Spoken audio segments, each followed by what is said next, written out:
Julia and Grace are soprano soloists for the concert on the 25th of June.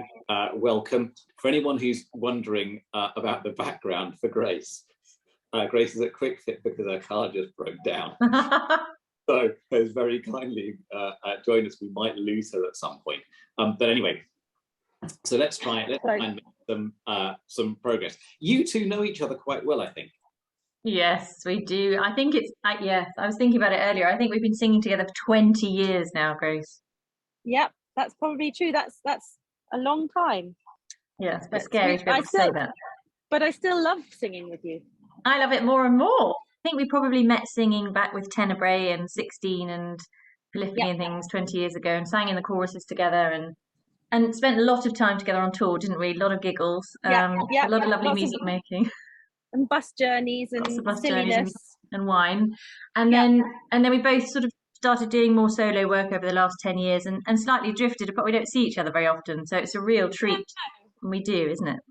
That's the thing. I suppose there comes a point where, we can't both do the same job. If it's we sing similar repertoire, but when there's a job with two sopranos, then that's wonderful. And with some music that we know so well and love, and we just sort of weave in and out of each other, I hope, like instruments. I think we haven't sung this together for about 15, 20 years, have we? I thought that you often got to sing this together because you're two of the people to get for this sort of Baroque repertoire, early Baroque repertoire. And it seems strange to me that you sing it together, that you've not sung it together for 15 years.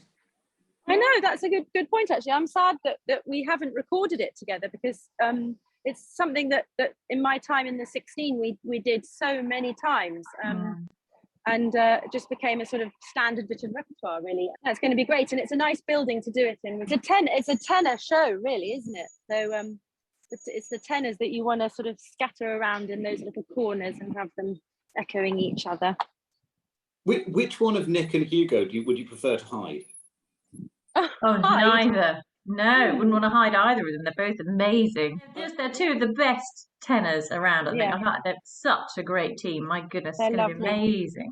And lovely colleagues as well. What should people know about it if they don't know the Vespers?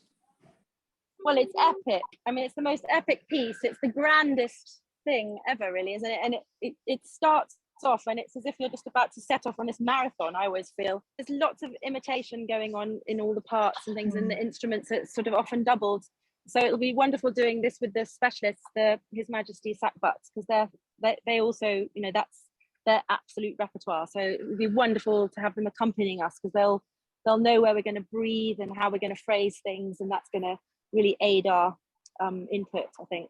And I've always thought that actually I love singing with cornets, particularly because they're so like the human voice, aren't they? And they're so like I think very much like the way we sing is very similar. I think we did a recording together years ago with Plus Ultra or something, and I remember you were being doubled by a cornet, and you'd stopped singing, and the sound carried on. I was thinking, how can that be happening? So I think it's just very similar timbre to the way we sing, actually. So it's almost this sort of interchange of voices and instruments. That's very true, and they sort of morph into us, and we morph into them.